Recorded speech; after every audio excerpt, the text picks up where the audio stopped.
watching WKYT News at noon. Good afternoon once again. Welcome back to WKYT News. We're about to hit 12:30. Bill Bryant and Barbara Bailey reporting. And leading our news right now, a story out of Laurel County where a man is accused of shooting and killing a dog. The suspect reportedly had trapped the animal in his yard, and his home is right next door to a daycare center. WKYT's Mark Barber is tracking the situation, and he joins us now with our top story at 12:30. Mark. Neighbors say Robert Schabel's yard is a minefield of hunting traps. They tell me that the traps here are not the cages that will close behind an animal. Instead, they say they clamp over an animal's leg. However, neighbors here aren't worried so much about the animals as they are children, because a daycare sits right next door. When you're driving by this house on US 25 in Lilly, if you blink, you'll miss the signs. But those who live next door say there's no escaping them. Signs warning of live traps dot the yard, and behind the home, they lead to rabbit hutches. Neighbors say Schabel used his rabbits as live bait to lure dogs that would roam the neighborhood.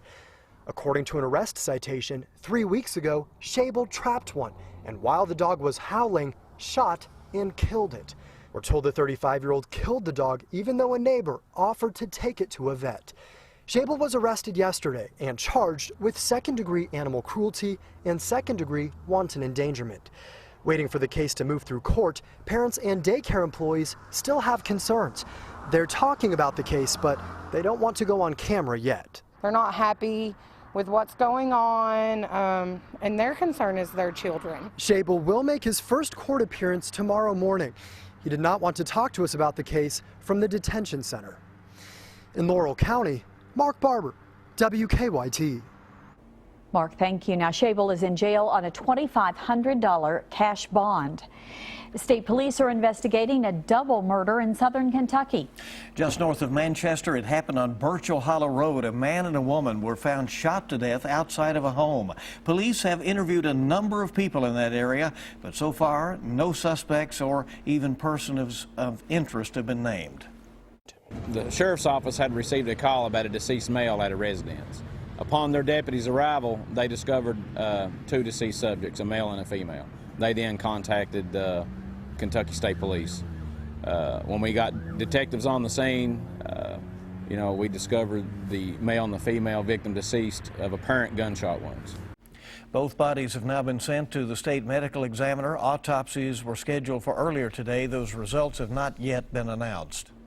A police roundup in Scott County has snagged several suspected drug dealers, and the sheriff says one of those arrests is a man who served time in a high-profile murder case from back in 2002, Timothy Crabtree.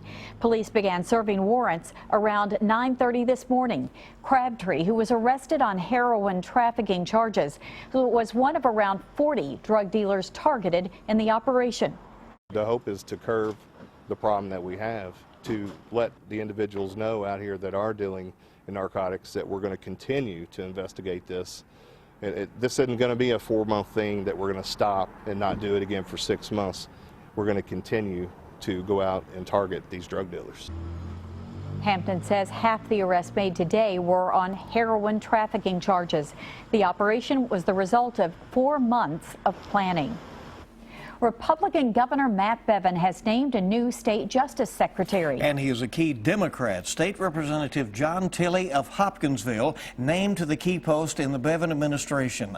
And you could point out that Tilley's appointment pulls in another possible House seat into play.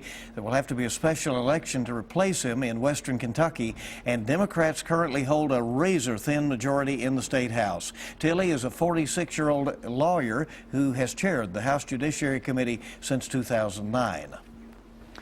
First responders from across the state are today paying their final respects to a fallen Central Kentucky firefighter.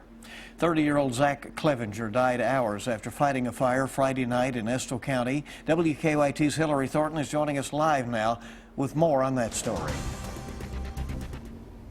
Good afternoon. About 30 minutes ago, dozens of fire engines and other department vehicles from throughout the state left the Living Water Church here in Mount Sterling as they escort Montgomery County Fire Captain Zach Clevenger to his final resting place in Lee County.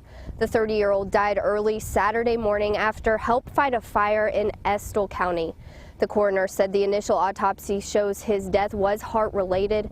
Clevenger was a member of the Montgomery County Fire Department for several years and also volunteered with the Estill County Fire Department. His friends say he was always the first to jump in and help, and they say he had a passion for the fire service and was a true family man, always putting his family first. That is a family that is growing as he leaves behind his wife, who is expecting the couple's first child. They always say that a firefighter works one ladder rung away from death. Zach understood that, and Zach loved that. Please remember, a firefighter never dies. They just burn forever in the hearts of people, which they touched and saved. Now the procession has made its way through the town of Mount Sterling. It will now travel on Route 11 through Clay City, then on to Kentucky 82 where it will pass through Irvin. From there it will be traveling on Kentucky Route 89 to Beattyville. Firefighters ask that folks line that route along the way to honor Captain Clevenger. Live in Montgomery County, Hillary Thornton, WKYT. Hillary, thank you. And Clevenger will be buried at the Lucas Cemetery in Beattyville. Well, Lexington police are investigating a shooting where they say a man drove himself to the hospital early today after being shot in the face. The man showed up at Baptist Health on Nicholasville Road about 4 o'clock this morning. Police say it appears the man was shot while he was in his vehicle, an SUV. They're still not exactly sure what happened. Despite the fact that he was shot in the face, police say the man's injuries are not life-threatening. Richmond police could use some help identifying someone they say stole from a home. They believe this man took a package from the porch of a home on Mahaffey Drive yesterday. This is at least the second package theft in Madison County this month. And we also have reports into our newsroom that homes in Lexington have been targeted as well. Well, still to come on WKYT News, researchers are making progress in identifying some dangerous tumors. That story and more coming up on WKYT. We still have some clouds outside and some of us seeing some sunshine, but what you're going to be seeing, these clouds separate just a bit, at least get some sun later on this afternoon. I'll show you really warm temperatures in the next few days coming up.